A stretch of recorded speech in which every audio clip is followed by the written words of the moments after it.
Bueno, bienvenidos a este espacio. Estamos acá en Expo Fitness.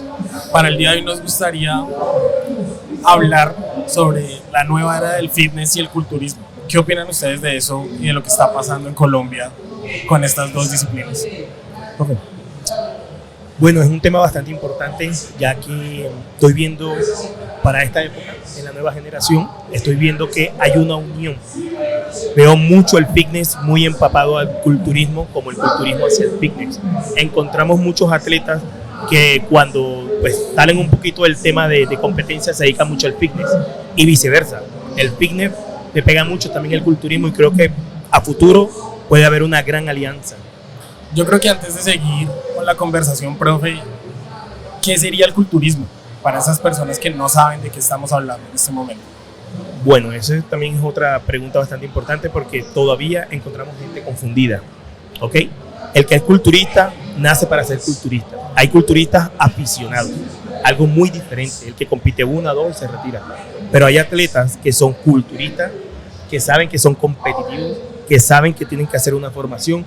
Y ahí está la diferencia entre ellos dos, pero más allá de todo eso, el culturismo es una pasión que nosotros llevamos años de tenerla en Colombia y que ahora, para esta época, ha cogido una fuerza, un auge bastante impresionante gracias a las marcas, a la industria, a mucha gente que ha llegado y ha aportado y ha contribuido al culturismo en Colombia, como Gomeiza. Lo que dice el profe Milton, sí, de verdad que el fitness y el culturismo en los últimos años ha llegado a tener como esa unión que no se veía antes. Se veían más como los atletas fitness, influencers, y esa parte la han venido también ocupando los fisiculturistas en redes sociales y como atletas fitness en su momento, ¿no? Pero en sí el fisiculturismo es muy aparte hacia un atleta fitness, ocupa unos campos totalmente diferentes. Total. Yo pienso que lo primero que hay que hacer es diferenciar las dos palabras. Creo que hago apelo aquí a tu pregunta. Una cosa es el fitness, que hace alusión, digamos, a cualquier entorno o circunstancia que intenta buscar un estado de equilibrio en salud, tanto orgánica o corporal como mental, ¿no? Y otra cosa es el culturismo. El culturismo es lastimosamente muy rezagado o delegado a un no deporte, pero es un deporte donde la gente practica entre comillas, le pongo doble comillas, el culto al cuerpo. El culturista lo que hace es construir un cuerpo. El culturista, ahorita escuchaba a un atleta pues muy cercano que me decía, definitivamente el culturista lo que hace es pincelar o definitivamente cincelar ese concreto hasta crear el cuerpo que quiere. Esa es la diferencia. Por eso es que mucha gente dice, no, sí, el culturismo está hecho para todos, pero no todo está hecho para el culturismo. Ya hay muchos otros temas que tocar ahí acerca de la genética, de la capacidad, de la disciplina, de la resiliencia, inclusive del recurso que puede tener una persona para ser culturista, porque obvio, es un deporte caro, y ya me imagino que tocaremos el tema, pero el que es fitness no hace falta que consuma cosas caras, ni que coma caro por cuidarse y tener un bienestar de salud o en general o orgánico, que es algo completamente diferente. Dale, gracias, Doc. Doc, una pregunta. Viendo lo que estabas comentando, tú decías que el fitness busca más un equilibrio. También en esta nueva era de nuevos culturistas y cómo se viene desarrollando el bodybuilding en general, ha venido surgiendo una línea de influencers, creadores de contenido fitness, que todo el año están perfectos. Siempre estamos viendo personas, por decirlo de una manera, en su estado máximo a nivel físico. Sabemos que obviamente por lo mismo que el fitness busca no tocar o no hablar mucho de las ayudas farmacológicas, y estos fisiculturistas y también estos creadores de contenido niegan utilizar estas ayudas. ¿Por qué crees que eso sucede cuando vemos que están muy relacionados el fitness y el culturismo? Bueno, creo que ahí hay dos cosas fundamentales, y una es el negar el uso de fármacos y otra cosa es qué significa estar bien todo el año, porque de entrada pues eso no lo digo yo, pues definitivamente, y así suene trillado, lo dice la ciencia, y es cierto que ningún fisicoculturista llega bajo en una condición física digamos como ideal o bajo un funcionamiento orgánico normal hago competir. Jamás tú llegas deshidratado, con un porcentaje muy bajo de grasa corporal, que no te permite ni siquiera crear ciertas hormonas necesarias para poder mantenerte en ese equilibrio fisiológico o metabólico. Y además de eso, vienes usando normalmente o de forma regular fármacos para poder llegar a una condición física específica, pues pedida bajo ciertos parámetros dictaminados por la categoría para la que vas a competir. Entonces, digamos como que de entrada, para mantenerte bien todo el año, si bien significa estar musculado, con un bajo porcentaje de grasa y con ese aspecto como de dureza o rocoso a nivel corporal, eso requiere el uso de ciertas sustancias. Ayer escuchaba a alguien que hace parte también del gremio, digamos, que comunica y hace preguntas y responde acerca de eso, y le preguntaba, ven acá, es que ¿usas fármacos para mantenerte así? Y él respondía como que no, yo no uso fármacos para mantenerme con el bajo porcentaje de grasa. Si tú usas fármacos para mantenerte bajo con el porcentaje de grasa es porque estás dejando de hacer otras cosas que te pueden servir. Bueno, ¿servir para qué? Te pueden servir para mantenerte un poco mejor, pero no te van a servir para verte rayado ni para verte muy denso.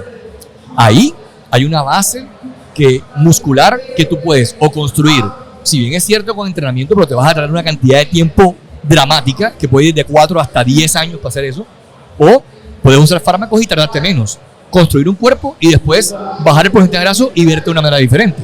Ah, no, es que te ves bien rayado y todo, y no me estoy manteniendo con fármacos, sí, pero lo utilizaste para verte así. Porque entonces, ¿qué es lo que estás intentando comunicar? Que te ves así por el hecho de no usar fármacos. No, te ves así porque usaste fármacos para llegar a una condición específica y ahora apelas a el nati o al que no usa nada para mantenerte en un buen estado o un porcentaje de grasa corporal muy bajo, pero utilizaste otra cosa para ayudarte con eso. O sea, entonces tienes que sacarlo ahí a relieve, como decir, ven acá, esto se logra de esta manera, y explicarlo, hablar acerca de la farmacología, indicar lo que has sufrido tú para poder utilizarla, porque siempre se sufren efectos secundarios. Es donde la gente prefiere callar sin no decir nada porque son temas complejos y ni siquiera todos los médicos tienen la capacidad de hablar de ello. Y yo lo entiendo así porque es como una especialidad médica, ¿sí me entiendes?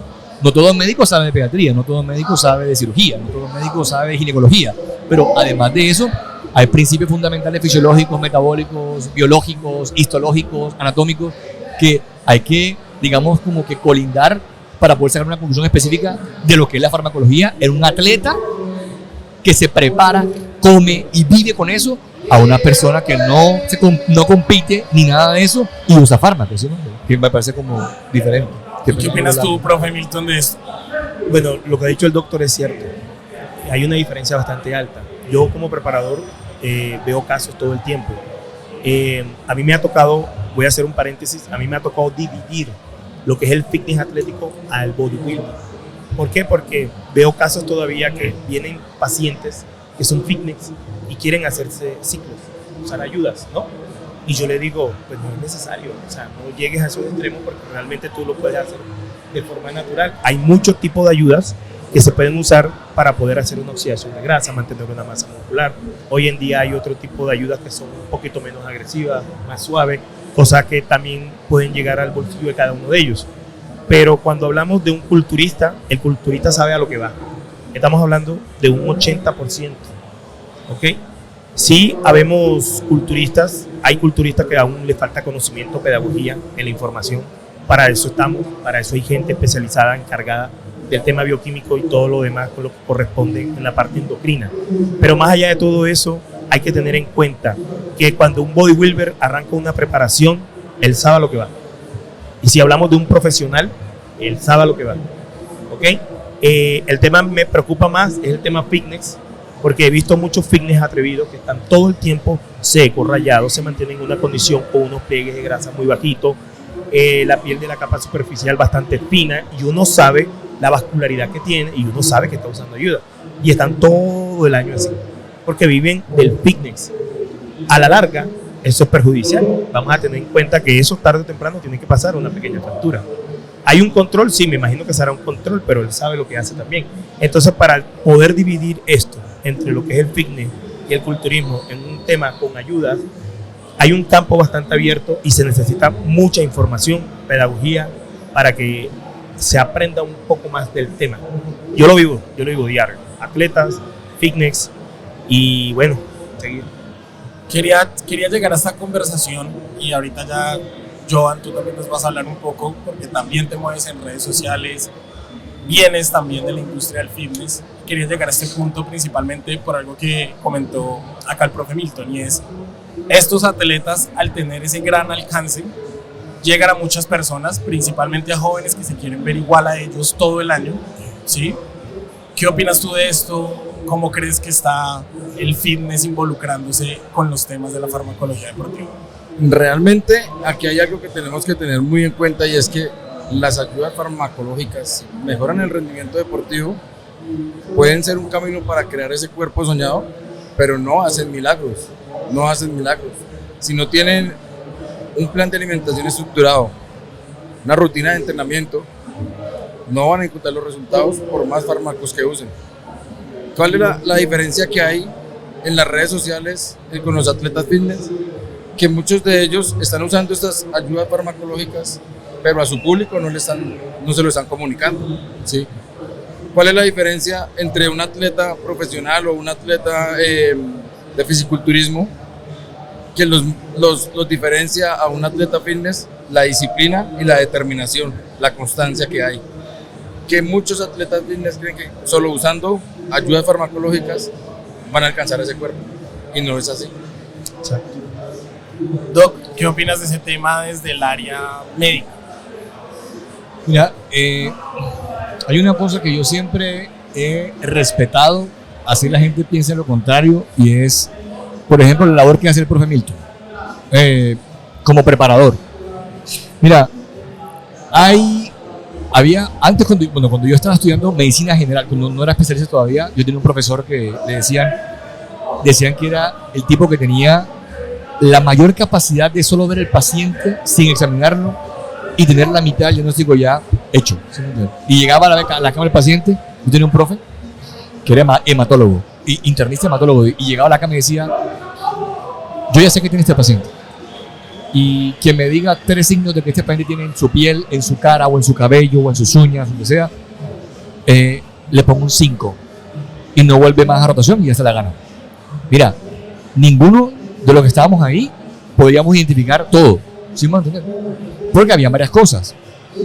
Era un paciente, me acuerdo, nunca se me olvida, que era un paciente que tenía una falla del corazón y tenía unos dedos en palillo de tambor, se llamaba así. Tenía unas uñas en una forma muy particular, que eran como redondas, ¿sí?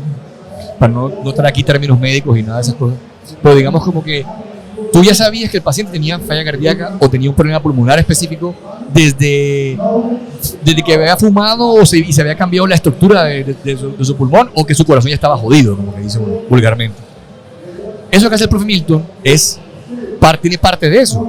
Tiene parte de ver un atleta y poder decirle: hey, a este man le voy a bajar esto, a este man le voy a subir esto, a este man le voy a poder gastar un poco más de energía haciendo esto, cardio o HIIT, o hacer la intensidad, o bajarle comida para que ingrese menos comida, para poder jugar con ese balance energético y poder buscar un estado físico diferente, sea con menor grasa corporal o con menor cantidad muscular, porque el culturismo no solamente depende de la cantidad de grasa, también depende de la cantidad de músculo.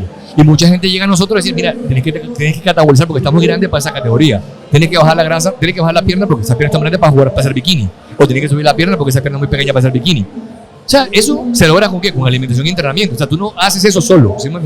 Tienes que partir en que tu ojo como preparador tiene que hacer ciertos cambios en ese hábito que tiene esa persona, ese atleta.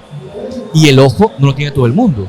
Y eso es algo que tiene gente que ve pacientes, ve clientes, o ve atletas, o ve pacientes, y tiene la capacidad de poder identificar cómo poderlo irlo cambiando, ajustando ciertas cosas en la dieta, o también en la suplementación o en la farmacología. Porque, como dice el profe Milton, hay fármacos, digamos, que tal vez no pueda compartir que sean más suaves que otros, pero sí que tienen efectos, digamos, diferentes. La mayoría comparte, pero hay medicamentos que tienen mucho más efectos sobre el tejido graso a dosis bajas que otros medicamentos que hacen mismas dosis ni siquiera tocan el tejido graso, ¿sí me entiendes? Entonces son cosas completamente diferentes. Entonces, bueno, un compañero por ahí saludando. Carlito, ¿cómo estás? Anestesiólogo, compañero. Dale. Entonces, bueno, cuando yo era médico y tal, cuando era especialista. No, mentira, entonces sí, pero lo que digo es cierto con respecto a la farmacología y la capacidad que tienes de actuar sobre ciertos tejidos. Una cosa es el tejido muscular, otra cosa es el tejido graso, otra cosa es el tejido óseo, otra cosa es el cerebro o tu capacidad, o sea, la forma como te comportas. Hay medicamentos que te friegan tu conducta y tienen un efecto, pero dramáticamente fuerte sobre el tejido graso y sobre el nivel muscular, que tú lo pones en una balanza y dices, bueno, hay que usar esta vaina, pero te va a dar esto y te va a dar esto. Y hay gente que dice, voy. O sea, como dice el profe Milton, yo sé a lo que voy, pero debe entenderse que definitivamente si tú te enfrentas a la farmacología, lo mejor que puedes hacer es saber en qué te estás metiendo, ¿sí? O sea, que tengas claro de que si tú eres un tipo que entrena correctamente o lo suficientemente bien bajo un entrenamiento planificado y con todo lo que tiene un entrenamiento bien planificado y comes bajo una estructura sin tener que tener una dieta pautada según las frutas de temporada, como decía ayer una reunión que tuve por ahí, y que tenga ciertas proteínas específicas donde definitivamente tienes que comprar seitán porque tú eres vegetariano o vegano y tienes que incluir un poquito más de proteínas en tu dieta. No, tampoco tenemos que ir a esos extremos para poder hacer ese tipo de cosas. Realmente no. O sea, no. Pero en lo que respecta a los fármacos, si tú sabes a qué te enfrentas, podrás tomar una mejor decisión. Y eventualmente entenderás que eso será, puedes usar un medicamento, no un fármaco, no un esteroide anabólico androgénico, un medicamento para tapar un efecto secundario. Pero mientras tapas un hueco, se abre otro.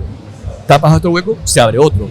¿Por qué? Porque tu cuerpo vive en un equilibrio constante. Y tú, usando fármacos, bajándole calorías, los intentas sacar de ese equilibrio. Y eso se llama el principio de Le Chatelier. Nuestro cuerpo está en un sistema cerrado en equilibrio. Usar fármacos, bajar la dieta, bajar dramáticamente las grasas, solamente comer proteína, hacer mucho ejercicio físico para poder gastar mucho más energía y mantener un déficit energético, eso es intentar sacar el cuerpo del equilibrio. Tu cuerpo no está diseñado para vivir en déficit. Entonces tú intentando insistir en eso, tu cuerpo intenta mantenerse en ese equilibrio hasta que ya rompes el equilibrio y lo haces con lo que quieras. Y eso es un estado antinatura y que no te mantiene en la mejor condición. Regresarlo al punto normal después de competir, ahí es donde está el problema, o lo más difícil. Pero quien compite, quien se mete en el culturismo, al menos debería saber lo que es eso. Por eso él dice, tú sabes lo que vienes a hacer aquí, para poder llegar allá donde está esta gente que son de los grandes, tienes que meterte con esto, porque definitivamente comparto que es imposible, naturalmente, llegar a puntos de los atletas que están compitiendo, por ejemplo, en Olimpia. Ni siquiera, eso no es posible. Gracias, Doc. Hablaste de algo interesante y es, a la final también realizar una dieta baja en calorías termina llevando al cuerpo a llegar a estados que no son naturales. Entonces podríamos ver que hay relaciones entre el culturismo y el fitness en la búsqueda de esos estados tal vez no naturales. ¿Ibas a decir algo, John? Sí, algo es lo que marca ahí el 2 es que realmente, como lo dijo el profe Milton, el culturista sabe a qué va, pero los atletas fitness que están usando ayudas farmacológicas de una manera irresponsable, ¿qué?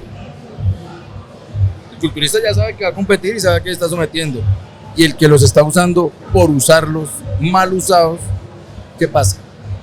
Mira, voy a dar una opinión ahí. Yo tengo un caso de un alumno que tiene un cuerpo increíble, o sea, un físico impresionante, estamos hablando de un 5%, 4%. Y ¿De grasa corporal? Es modelo y es bailarín. Entonces, mira el tema. Él lleva su cuerpo al extremo y él lo sabe. Yo se lo he dicho en varias ocasiones, le he dicho, ven, no es necesario, no, Milton, sí. ¿Con la dieta o con la farmacología? Con todo. Estamos hablando farmacología, dieta, suplementación, entrenamientos, vive del baile, vive de su cuerpo, y ya en varios temas se lo he tocado y le he dicho, mira, como preparador, como tu coach, yo te recomiendo que ya tratemos de no excedernos mucho, porque él tiene un show en Cartagena, enseguida hace un déficit extremo. Estamos hablando como un atleta hace una pit week. ¿Me entiendes? Sí, claro. Entonces él ya sabe porque él conoce mis trabajos, conoce mis atletas, conoce a todos, y él mismo me dice, yo quiero estar así. Esto es lo que yo quiero mostrar en el baile. Wow. Entonces, son temas muy puntuales, pero mucha gente, a lo que yo voy es que si hay uno que otro por ahí, que cruzan la línea. Eso le llamo yo cruzar la línea. Ir y llevar el cuerpo a un extremo, por un baile, o por unas fotos, o porque tiene una rumba, y no lo veo necesario. Quería aportar eso. Yo creo que a medida que vayamos hablando van a salir cosas ahí súper complejas. Eso que dijo el profeta, para mí es un problema. Ese, más que en el culturismo, ese es el problema de salud pública que existe. Que siempre lo digo cada vez que alguien me pregunta o me llevan a una mesa redonda a hablar donde hayan pares académicos, que en la mesa redonda deben haber pares académicos, no solamente competidores, no preparadores, pares académicos, donde se discuta la ciencia y se hable acerca de esto. En el culturismo siempre va a existir. El culturismo siempre va a haber farmacología. El culturismo siempre va a haber gente que use, y lo veía ayer en un podcast que escucho de unos brasileños, que han habido casos hasta de 3.5 gramos semana de andrógenos, testosterona, mejor dicho, semanalmente. Y bueno, eso es otro tema, pero digamos, esas dosis son extremadamente altas, que se salen de cualquier contexto. Que es, ni siquiera atletas de 120 kilos para arriba, pues a veces necesitan ese tipo de cargas androgénicas. Pero el tema a mí que me preocupa realmente es lo que decía el profe Joan. O sea, en el ámbito estético, el uso de fármacos se convierte en un problema de salud pública por el hecho de que tú vas a un gimnasio y tienes la posibilidad de conseguirlo rápidamente o fácilmente. Y precisamente creo que compartimos esto acá. El podcast sale con la intención de poder sacar a la luz que van a haber cosas con las que no vamos a poder ir, con las que no podemos controlar. O sea, tú vas a poder decirle a la gente, hey, mira, si vas a usar esto, preferiblemente úsalo de esta manera, porque definitivamente te va a generar menor impacto. Cero impacto negativo, no, eso es imposible. Pero esa gente que lo hace, digamos, solamente para rendimiento físico, para verse físicamente diferente porque va para la playa o porque va para un show o lo que sea, no necesita darse tan duro como dice el profe, es real. Pero si eso ocurre, si usted lo va a usar, por lo menos conozca un poquito más para que se entere a qué está enfrentando y de qué manera puede impactar un poquito menos negativamente su cuerpo, ¿sí? Y no sacarlo tanto del equilibrio que hablábamos ahorita, total. O sea, eso es lo que realmente lo que preocupa. Bueno, creo que todos tienen muy buena experiencia hablando de la farmacología. Están brindando información desde acá. ¿Por qué creen que es mucho más sencillo conseguir la farmacología que conseguir información sobre ella? Ese es un tabú. Mira, realmente en los gimnasios siempre se fijan sobre la persona que llega con la mejor condición. Digamos, como lo decimos nosotros, el mamado. La gente quiere hacer el cuajo. El cuajado, grande, sí. Lo que hace la persona que mejor está en el gimnasio. Se entera qué fármacos usa, se entera cómo entrena, qué alimentación sigue, pero es tan grande el desconocimiento que ni siquiera el plan de alimentación que esa persona tiene le va a funcionar a él. Y quiere llegar a usar farmacología que le vende, hablemos X persona para no mencionar a nadie de gimnasio ni nada, y termina haciéndose un daño más grande por no asesorarse y al usar las escondidas, al usar algo que le está vendiendo una persona que ni siquiera sabe qué le está vendiendo. Porque si somos reales, vamos a un lado a comprar farmacología y usted pregunta, véndame lo mejor. Él le da una caja de una marca, le da una caja de otra marca, le da una caja de otra marca, le vendió 4 marcas para su ciclo. ¿Le está vendiendo lo mejor?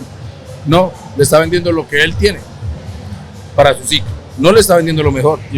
Mira, voy a sumar algo en eso y lo que dice Marco es cierto. Hoy en día todavía se sigue viendo en los gimnasios, en los baños, gente vendiendo fármacos y dándole un mal uso a eso. Y los malos son los fármacos. Siempre he dicho que eso hay que darle un buen manejo. Es mejor que ellos contraten a alguien, busquen. Es lo que estamos tratando de hacer aquí en el podcast. Poder brindar información sobre el uso, el manejo y todo lo demás. Lo digo ¿por qué? Porque hay atletas que realmente piensan que más es mejor. ¿Entiendes? Hay gente en los gimnasios que piensan que el más grande es el que sabe. Y no es así tampoco.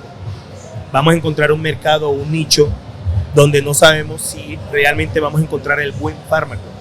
O sea, no lo sabemos. Por eso estamos haciendo la tarea. La tarea es poder brindar, dar un soporte, tener información, poder buscar. Y creería yo que esta es la visión de Gomeiza, ¿cierto? Sí, a mí me gustaría que repitas la pregunta porque te voy a responder algo muy específico de eso. La pregunta en sí es, ¿por qué es más fácil adquirir farmacología que encontrar información de la farmacología? Yo tengo una respuesta. Ahorita pasó por aquí, enfrente de este Redbox, alguien que habla de farmacología en redes sociales. Sí, ya lo vi. Y no es ni médico y lo que hace es vender fármacos. Y hay muchos. Sí, entonces, ¿qué pasa con eso? No, ¿o por qué te traigo a colación eso? A ver, hay tanta desinformación o hay tan poca gente que se siente realmente capaz de hablar de farmacología, a pesar de tener estudios médicos en eso, porque quien debería conocer eso son los médicos, y lastimosamente, según un estudio que se publicó en el JAMA, que es una revista internacional de medicina o de ciencia y biología, dice que más del 94% de los practicantes de salud o de los estudiantes del área de la salud o de médicos generales que salen de las universidades, más del 94% no saben manejar terapias hormonales y mucho menos saben manejar los efectos secundarios. Entonces, si desde el punto de vista médico, un médico sale, y estamos hablando de Norteamérica y parte de los países europeos, si un médico sale con poca capacidad o poco conocimiento en manejar ese tema, ¿qué se deja para la gente que no ha recibido ni siquiera una educación básica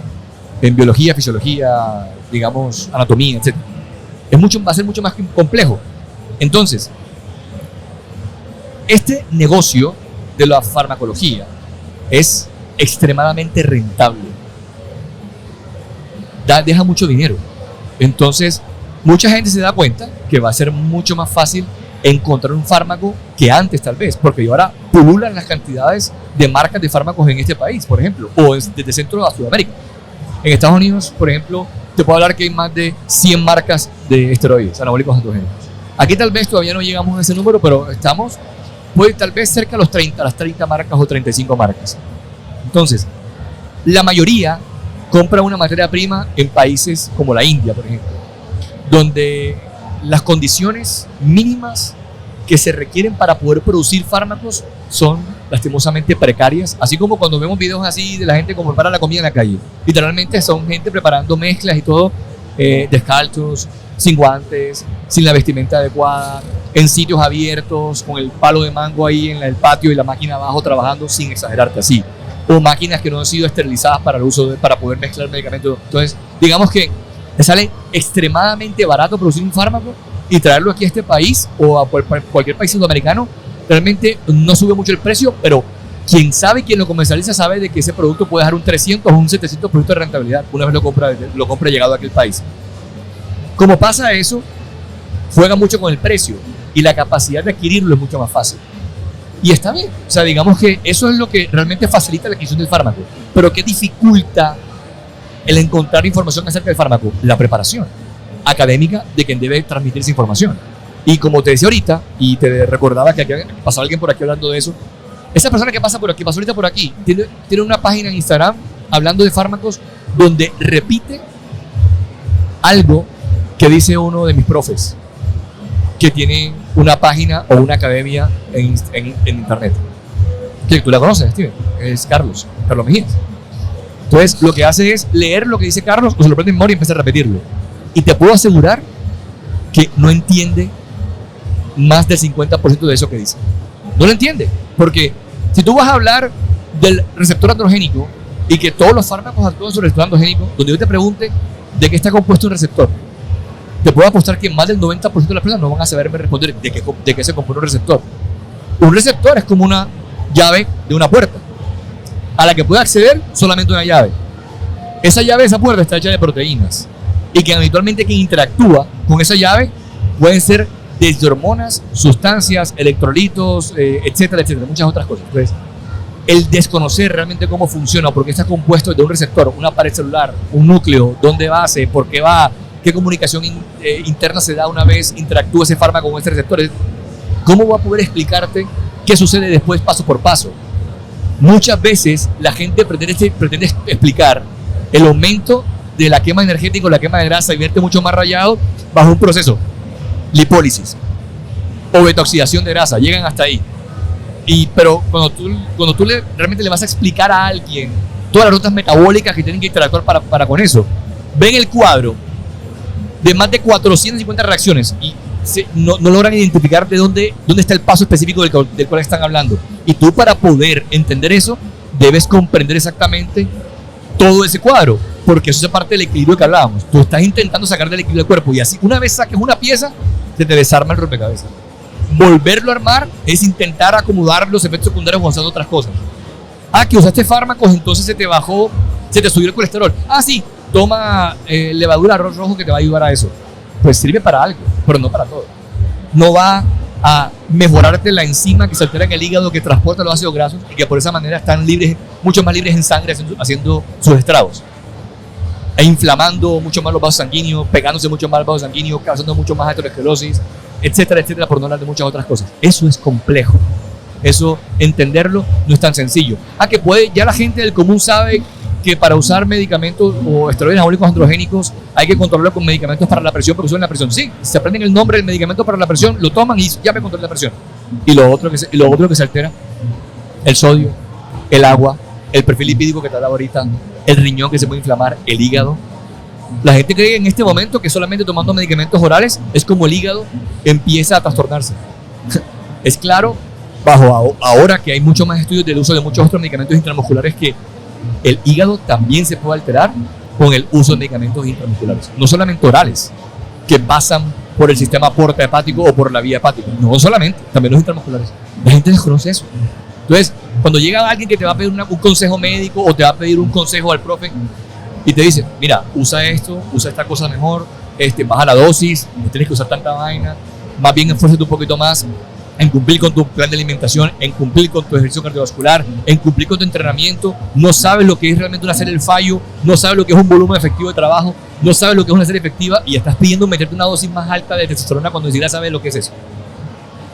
Yo creo que el desconocimiento no solamente viene de la farmacología, viene desde todo el proceso que debe cumplirse para llegar a verse como se ven estos muchachos que están en la foto aquí afuera, o como se ve el profe Milton. La gente cree que no, el profe Milton lo que hace es se cicla y se chuza y eso le va a ayudar a bajar la grasa corporal. Seguramente sí, pero ¿qué tanto le va a ayudar? ¿Hasta dónde te ayuda el fármaco? Y hasta dónde te ayuda la dieta, te ayuda el entrenamiento, te ayuda el cardio. Eso son cosas completamente diferentes. Profe Milton, el doc Rolando nos hablaba de que hay un desconocimiento en el área médica frente a cómo se comporta realmente el cuerpo bajo estos estados. Si nosotros vemos TikTok, vemos Instagram y otras redes sociales, vemos que hay muchos coaches que se están animando a hablar de farmacología, que están brindando información sobre esto. ¿Por qué crees que se está dando esto, no? Es decir, médicos que no nos hablan de esto, pero preparadores, coach que sí tocan estos temas. Esa es una pregunta muy buena. Mira, yo estoy aquí por algo, por el respaldo del doctor. Yo todo no me lo sé. Yo tengo partes básicas, porque me toca estudiar también, lucrarme. Y como preparador, la mayoría de los atletas, ellos están obligados, después de las competencias, a hacerse chequeos médicos con internistas, médicos que se han especializado con el tema de hormonas. ¿Por qué? Porque para nadie es un secreto que después de una competencia ciertos valores ya están descontrolados. Y es la responsabilidad del coach con el atleta someterse a chequeos médicos. ¿Listo? ¿Por qué? Porque hay una serie de hormonas que se descontrolan y que hay que ir buscando ese equilibrio. Como lo decía el doctor, todo tiene que estar en una balanza. Ni muy, ni tan. Debe haber un equilibrio. Que si yo uso fármaco, tengo la responsabilidad de entrenar como es. Que si yo hago una dieta, tengo la responsabilidad de comer como es. Porque todos son eslabones que van uniendo el programa. ¿Me entiendes? Si yo hago un ciclo y no hago dieta, no funciona. Si yo hago un ciclo, no entreno, no funciona. Como lo decía mi compañero, no existe la pastilla milagrosa, no existe el fármaco milagroso. Siempre he dicho que todo es un equipo. Yo en mi equipo MT, como preparador, tengo médico endocrino de cabecera que se encarga de poder revisar a cada atleta, a cada paciente que está usando una ayuda. ¿Ok? Entonces, siempre es importante. Recomendación del profe, que después de cada competencia, someterse a exámenes médicos. revisarse porque es el compromiso del atleta. Y es lo que no hacen los fitness. Los fitness están callados, se están metiendo sus cositas de una forma u otra, pero están usando algo y ellos se lo quedan calladitos. Ahí es donde viene el problema, ahí es donde viene la mala fama, ahí es donde viene que yo usé esto y me cayó mal. Ah, ¿hiciste un protocolo? No lo hice. Entonces, no, que me hice un ciclo androgénico para volumen, la dieta, no, yo comía lo que sea. Claro, se carga la parte hepática, las transaminasas, el colesterol, todo. Ah, es que el ciclo fue malo y el coach lo hizo mal. Entonces siempre debe haber un grado de responsabilidad de las dos partes. Si un atleta no me cumple, lamentablemente tengo que sacarlo, porque es mi imagen, es mi nombre, es mi trabajo. ¿Ok? Y esas son las condiciones y términos que yo tengo cuando tengo un contrato con un atleta profesional. Es parte de su responsabilidad. Claro. Yo lo voy a hablar desde la parte de experiencia mía, porque cuando conocí la farmacología lo usé de forma irresponsable también, lo usé escondida. Empírico. Sí, guiado por un entrenador que me dijo, esto uso yo y esto es lo que me tiene así me quería ver. Yo pensaba que era tu mentor. No tengo mentor. Y lo hice de esa manera. Cuando un día dije, yo soy como marica. Si la gente toma la decisión de fumar, de tomar licor, de usar drogas en sus fiestas, marica, si usted toma una decisión de esas, tome la decisión, busque una asesoría, si va a usar farmacología y úselo de forma responsable. Me hago menos daño, me voy a asesorar bien. Ya si yo no soy disciplinado, no me puedo regir a un plan de alimentación, me da pereza entrenar y quiero usar farmacología y esperar resultados acostado en la cama, pues, no va a pasar. Pero si los uso de forma responsable, mi alimento, hablemos de un atleta fitness, medianamente un 80-20 y entreno 5 días a la semana, no tan intenso como un fisiculturista, voy a ver unos resultados muy bonitos. Claro que sí. Ahí está, él acaba de decir algo realmente claro y que incluso hay una revista que se llama el New England Journal of Medicine, hizo un estudio para poder saber si realmente aquella persona que se inyectara un medicamento sin entrenar ni hacer nada puede subir masa muscular, porque está dentro del problema, ¿no? O sea, porque es lo que dice el profe Milton, como ellos no comen bien y no entrenan bien y ven que si siguen ganando masa muscular, siguen haciéndolo. El medicamento que te inyectes va a interactuar con ese receptor o con esa cerradura que hay en el tejido graso. Entonces va a hacer que tú liberes un poco más la grasa del torrente sanguíneo. Y con un poquito más de actividad física, o sea, así hagas 3 veces cardio a la semana, vas a quemar más grasa. O sea, te va a mejorar el aspecto físico. O digamos, vas a bajar el porcentaje graso. Y sin entrenar ni siquiera, tu cuerpo solamente por las actividades cotidianas, de pararte de la cama, moverte al sofá, sentarte al sofá a ver televisión, pararte ahí, es capaz de subir hasta 4 kilos de masa muscular. Solamente por tener una mayor concentración de testosterona a nivel sanguíneo. Porque esa testosterona seguirá interactuando con el receptor. O sea, le está dando una señal a tu célula de que transcriba o produzca un poco más de células musculares a nivel, de células a nivel muscular. Entonces ayuda a que subas masa muscular y se ayuda igualmente a que quemes un poco más de grasa con un poquito más de actividad, te vas a ver diferente. Y ellos siguen pensando, no, es que yo no tengo que hacer tanto esfuerzo. Pero como lo que en principio están buscando los que usan farmacología es de verse así como se ven ellos aquí en la foto, no es suficiente con entrenar 2 o 3 veces por semana, conseguir la dieta de lunes a viernes y fin de semana, descacharte, comerte lo que te dé la gana, no va a pasar. Y ahí está el problema, o sea, realmente está el problema de salud pública porque la gente empieza a insistir en utilizarlos. Y eso es lo que queremos, que la gente se informe un poco más acerca de lo que está haciendo. Que entienda que desde que usted se pone el primer shot de testosterona, que así se ponga usted, y hablemos en carta blanca, 1 centímetro cúbico de la testosterona que sea, a menos que sea propionato, que trae 100 miligramos por mililitro, digamos que se pone cipionato, enantato o sustanol, son 250 miligramos de testosterona, no base, sino con todo y el éster. Sin hablar de química, digamos, quítale entre un 18 y un 22% de ese éster, y que eventualmente se esté colocando 200 miligramos de testosterona. Esa cantidad de testosterona es casi 3 veces la cantidad de testosterona que tú produces en una semana, y te la estás poniendo en un shot, ¡pam!, un solo día. Eso te saca dramáticamente de la concentración en sangre fisiológica. O sea, ya estás en una concentración suprafisiológica y te altera de una vez el funcionamiento orgánico. O sea, te saca del equilibrio.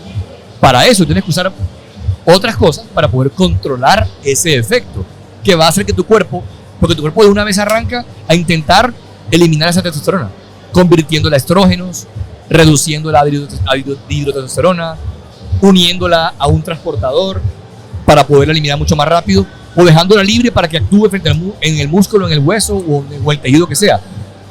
Ese problema tan berraco que tiene en ese momento el cuerpo con esa concentración tan alta no es fácil de sobrellevar y va a acarrear problemas, de ciertos sistemas orgánicos, como de la presión arterial, del funcionamiento del riñón, porque el sistema cardiovascular se va a alterar, porque se sube la presión arterial, baja el flujo de sangre al riñón, el riñón no filtra igual, incluso disminuye el flujo hacia el hígado también, y no es eso lo que altera el hígado, sino que tus vasos están tan comprimidos que eso, hay un aumento de esa presión arterial que el flujo no se mantiene igual, hasta en el cerebro, ¿sí me entiendes? Te puede dar taquicardia, arritmias, un montón de cosas, y ese es el problema real.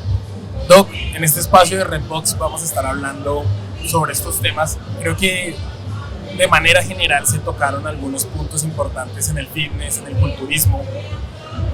Y viendo lo que nos mencionas, y también para cerrar este primer podcast, este primer espacio, hablabas de ese primer shot.